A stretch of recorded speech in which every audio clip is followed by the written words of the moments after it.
Hey guys, welcome back to my channel কাহিনী স্পাইল। তো দীঘা থেকে ঘুরে আসার পর এটা আমার প্রথম ব্লগ। আর আজকে সকাল থেকে উঠে তো কাজ করতে করতে একদমই পাগল হয়ে যাচ্ছি। চোখ মুখ দেখে বুঝতেই পারছো, ঘুরতে যাওয়ার এত জামা কাপড় সবই কেচে ধোয়া হয়ে গেছে। আর ঘর বাড়িগুলো মোছা ঝাড় দেওয়া করেছি আমি, কারণ আজকে কাজের মাসি আসেনি, বুঝতে পারিনি যে আমরা বাড়িতে এসছি। আর এদিকে তো মাম্মাম আজকে স্কুল যাবে। কালকে বাড়ি এসে রাতেবেলা ঘুমাতে ঘুমাতে প্রায় 1টা বেজে গেছে। তাও মেয়ে সকালবেলা উঠে স্কুলে গেছে, কারণ স্কুলে আজকে একটা টেস্ট আছে আর এর পরের দুদিনও ক্লাস টেস্ট আছে, তো যেতেই হবে। আর তো আমরা সকাল থেকে উঠে এতটাই নাজেহাল হয়ে গেছি, ব্লগিং করার টাইমই পাইনি। আর দেখো মেয়ে স্কুল থেকে চলেও এসছে। দেখতে থাকো ব্লগটা, তাই তো? বলে দাও। দেখতে থাকো ব্লগটা আর চ্যানেলটা সাবস্ক্রাইব করো আর কমেন্টে শেয়ার করো। কি করবে? সাবস্ক্রাইব বলো। সাবস্ক্রাইব আর অনেক কোটি স্টার দাও। তাই এখানে তো স্টার দেয় না, স্টার দিতেই হবে। কেন দিতে? এই তোমাদের বন্ধু হও না, ওরম বলতে নেই। তুমি খাচ্ছ, তোমার ব্লগ যদি কারো ভালো লাগে সে দেখবে, যদি না ভালো লাগে কেন দেখবে, তাই না? না, ওরম করে কেউ বলে না যে স্টার দিতেই হবে, এটা দিতেই হবে, এটা কোনো কথা না, এটা কোনো কথা না। ভালো লাগলে দেখবে, না লাগলে দেখবে না। তোমার ব্লগ সবাই দেখবে, এটাই তো বড় কথা, তাই তো? এটাই মেইন কথা। কিন্তু তুমি যে এই কোল্ড ড্রিঙ্কটা খাচ্ছ স্কুল থেকে এসে, এটা কি ঠিক? সবাই ব্লগে দেখবে। তো চলো, আজকে সিম্পল রান্না হয়েছে, একদম ডাল, আলু ভাজবো এবার গরম গরম আলু। মেয়ে যেহেতু ঠান্ডা ভাজা এমনি খায় না, গরম গরম আলু ভাজবো, ডাল আর ভাত। ডিমটা আনা নেই, না হলে ডিম ভাজা বা ডিম সেদ্ধ দিতাম। আর আমার স্কিন দেখো, পুরো একদম স্পট পড়ে গেছে, পুরো একদম কালো কালো একদম হয়ে গেছে। মানে 12টা বেজে গেছে ওখানে।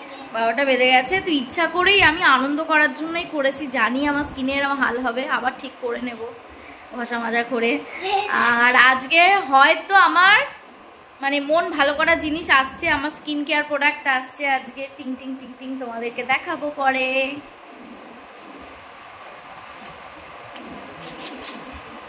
মা, আমি বললাম স্কিন কেয়ার প্রোডাক্ট আসছে, আর ওর মুখটা দেখো কেমন হয়ে গেল। কি ফার্স্ট আমার জন্য স্কিন কেয়ার এটা হতে করেছো? কত হতো না করে আগে মাগাতে হবে। তুমি বড় হও তারপরে মা। আর বলতে না বলতেই দেখো প্রোডাক্ট এসে হাজির, কারণ সকালবেলা একবার শুনেছিলাম আজকে হয়তো ডেলিভারি দিতে পারে। আর এটা শোনার পর থেকেই আমি আনন্দে আত্মহারা, কারণ স্কিন কেয়ার প্রোডাক্ট ইউজ করতে আমি এত ভালোবাসি, কি বলবো। তো চলো কি কি আছে দেখে নিই। আমি এখন বসেছি তোমাদের সাথে কিছু পার্সেল শেয়ার করব আমার স্কিন কেয়ারের। তো আর একটু আগে ব্লগটা আমার করতে খেয়াল নেই, আমার বান্ধবী এসেছিলো, দাদা এসেছিলো, একটা ছোট্ট পুচকি এসেছিলো, কাহিনীর গুণও হবে। তো আমি ব্লগিং করার কথা খেয়াল নেই, কারণ তাদেরকে আপ্যায়ন করাটা মেন ব্যাপার ছিল। আর একটা হচ্ছিল আমার ভীষণ ব্যথা হচ্ছে, ফুলেও গেছে এই সাইডটা, যে কারণে আমি ব্লগিং কিচ্ছু করিনি। তো অন্য একদিন আমার ব্লগে তাদেরকে তোমাদের দেখাবো। আর চলো, এই যে আমার স্কিন কেয়ারের পার্সেল হাফ এসছে আর হাফ আসবে সামনের মাসে, কারণ এখন অর্ডার দিইনি সেটা, তখন দেখাবো। তো চলো দেখা যাক কি কি আমি অর্ডার দিলাম।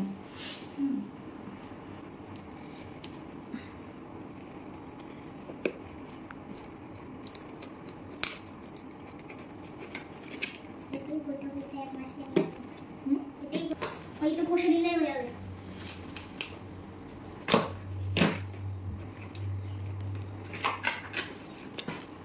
ও এই দিকটা ছিল, দুটো ওপেন হয়েছে। এই যে প্রথমেই ওপেন হয়েছে ক্লিয়ার প্যাক, তারপরে ওপেন হয়েছে ক্লিয়ার জেল, তারপরে ফেস ওয়াশ, আর সরি এটা হচ্ছে সানস্ক্রিন, এটা হচ্ছে ফেস ওয়াশ, আর হচ্ছে এটাও ফেস ওয়াশ, আর এটা হচ্ছে টোনার। এইটুকু বাবা, এইটুকুর দাম 400 টাকা, তো ফতুর হয়ে যাব। তো এটা হচ্ছে ডিটক্স ড্রপ, আর এইটা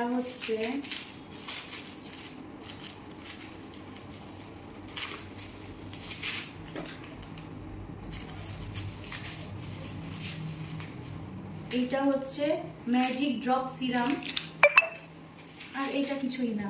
তো এই কটা প্রোডাক্ট ভাবতে পারছো কত টাকা? এই কটা প্রোডাক্ট হচ্ছে 3500 টাকা। এই যে তার মধ্যে এই যে কটা 3500 টাকার প্রোডাক্ট। এই তো আমি প্রোডাক্টগুলো ইউজ করব, তারপরে তোমাদের সাথে রিভিউ শেয়ার করব। বাট এর রিভিউ ভীষণ ভালো। আমি এটা অনেক মানে কি বলবো, লাকি হয়তো যে অনেক মারফতে এটা পেয়েছি। তো আমি এইসব প্রোডাক্ট আগে ইউজ করতাম, কেয়ার শেড বা সৌমিটা অত ইউজ করিনি, কেয়ার শেডেরটা বা অরিশ এরকম অনেক কিছু ইউজ করতাম, কিন্তু রিসেন্টলি ওইগুলো তো আর এখানে পাওয়া যায় না। আর যত নাম হয় তত যেন জিনিসগুলো সে কি কাজ দেয় না। তো তারপরে এনার আমি পাই, এটা আমি পুরো দেখাবো, মানে ইউজ করি, তারপরে কি না কি বৃত্তান্ত তোমাদের সাথে শেয়ার করবো শর্টসের মাধ্যমে। তো চলো এখন টাটা। আর দীঘার থেকে এসে ফলাফল দেখো, এটা হচ্ছে দীঘার থেকে এসে ফলাফল। ডাং জামাই সবটা নিয়ে গেছিলাম দীঘায়। এই কটা ভাঁজ হয়েছে, মা ওখানে ভাঁজ করছে। এটা 2 দিন পড়েছিল কাচার পর এই খাটে, কারো এনার্জি ছিল না গোছানোর, আজকে তাই ধরা হয়েছে এটা। আর কাহিনী ওখানে কি করছো? পড়তে বসতে হবে তো। কাহিনী সামার ভ্যাকেশন শুরু হয়ে গেছে, তো ওকে নিয়ে বই নিয়ে বসাবো আর একটু পরে থেকে, তাই তো। প্রজেক্ট দিয়েছে এক গাদা, দারুণ লাগছে। তুমি তো সবসময় সুন্দর। এটা শুধু ক্যামেরার সামনে বললাম, ক্যামেরার পিছনে আলাদা বলবো। আর নেক্সট ডে বাবার ছিল চোখের অপারেশন, সো মা আর বাবাই যাচ্ছে, আমি মেয়েটাকে নিয়ে বাড়ি থাকবো। যেহেতু এতটা গরমে মেয়েটাকে নিয়ে গেলে ওর শরীরটাও খারাপ হয়ে যাবে, আর কাহিনীর পড়াটাও মিস হয়ে যাবে, সেই কারণে আর যাচ্ছি না। কারণ এই সামার ভ্যাকেশনের পরেই আবার কাহিনীর এক্সাম আছে, তো সেই কারণে ভাবলাম আর কোনো রকমে মিস করব না, যতটা পারবো কাহিনীকে এগিয়ে রাখবো। আর দেখো বাবাও রেডি হয়ে গেছে, আর এবার ওরা রওনা দেবে। আর আজকে সকালবেলার ওয়েদারটা দারুণ ছিল জানো তো। এই কিছুদিন গ্যাপের পরে আবার তো এই সকালবেলায় ওঠা হলো, যার জন্য বেশ ঝলমল করছে চারিদিকটা। তো বাবা গাড়িতে উঠে গেল, আর মা আমাকে কিছু জিনিস বুঝিয়ে দিচ্ছে। তো চলো ওরাও রওনা দিক দুগ্গা দুগ্গা করে।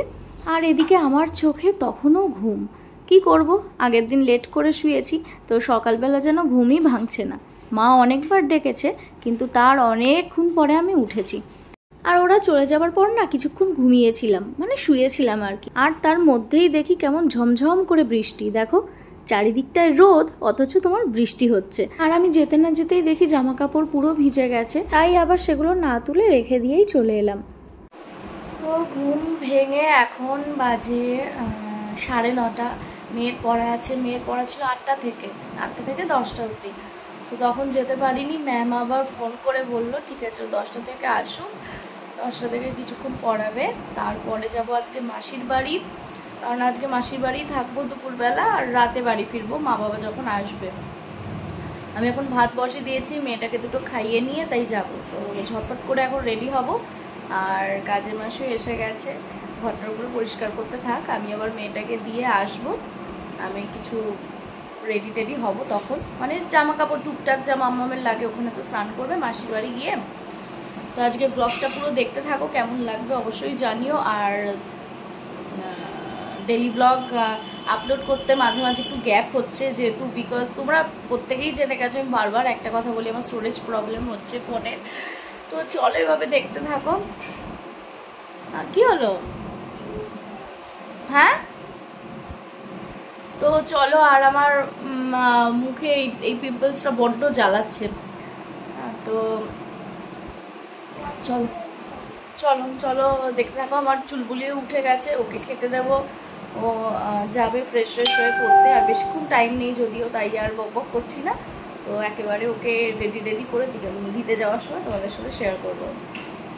মাম্মাম ঘুম থেকে ওঠার পরেই আমার মেন কাজ থাকে ওকে ব্রাশটা করিয়ে টয়লেটে নিয়ে গিয়ে ফ্রেশ করে তারপরে কিছু খেতে দিই।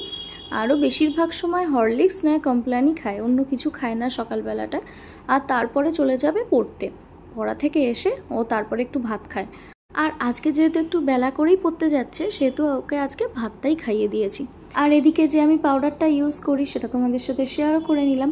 আর তারপরে দেখো মেয়েটাকে খাওয়াতে বসে পড়লাম, কারণ অন্তত 2 গাল খাওয়ালেও আমার মনে শান্তি থাকবে যে ও বাড়ি থেকে কিছু তো খেয়ে গেছে। আর দিয়েছিলাম সকালবেলা আলু সেদ্ধ, তো আলু সেদ্ধ ঘি দিয়ে ও বেশিরভাগটা খেয়ে যায়, নয়তো অন্য কিছুও খেতে চায় না। তো গরম গরম ভাতটা খাইয়ে নিই, তারপরে ওকে দিয়ে এসে আমি আবার কিছু খেয়ে নেব। আমি সকালবেলা উঠেছিলাম, সকালবেলা উঠেছিলাম আগে কিছুতেই মনে হচ্ছিল না উঠে দিতে যাই আর কি। কখন দিয়ে আসলে হয়ে যেত।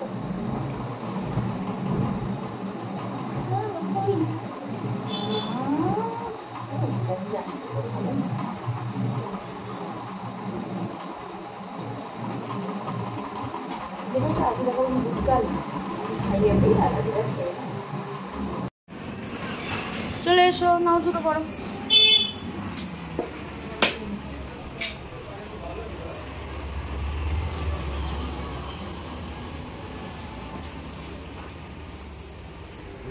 থাক। আচ্ছা আচ্ছা আচ্ছা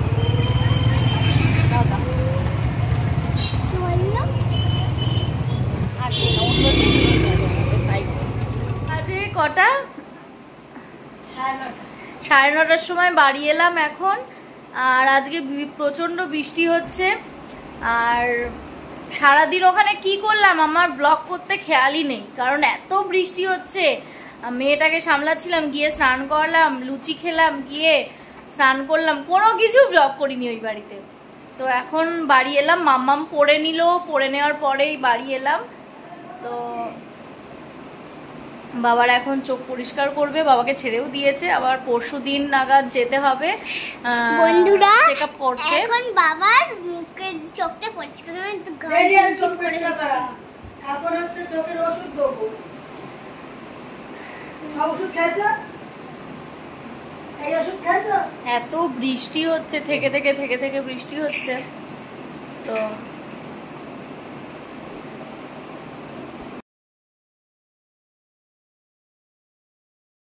আর মা আসার পথেই তরমুজ এনেছে আর ভেবি আর মিষ্টি। আর এটা আগের দিন দিয়ে গেছে আমার বান্ধবী। তো আরও অনেকগুলো ছিল, সেগুলো খাওয়া হয়ে গেছে, আর কিছুটা রেখে দিয়েছি। আর এদিকে সুজি বানাতে লেগে গেলাম, কারণ বাবা খাবে রাতের বেলা, আজকে গলা কিছু খেতে বলেছে। তো দুধ আনা হয়েছে আর সুজিটা পাতলা করে একটু করে দেবো। তো প্রথমে সুজিটা একটুখানি গরম করে নিই, আর তারপরে না আমি একটু অন্যভাবে করেছিলাম সুজিটা। তো চলো আজকের ব্লগটা এইটুকুই থাকলো, নেক্সট ব্লগে আবারও দেখা হবে। আর তোমরা যারা এখনও সাবস্ক্রাইব করোনি জলদি করে নাও, আর লাইক শেয়ার কমেন্ট করতে কিন্তু একদম ভুলো না। তো চলো আজকের ব্লগটা এইটুকুই, দেখা হবে খুব শিগগিরই।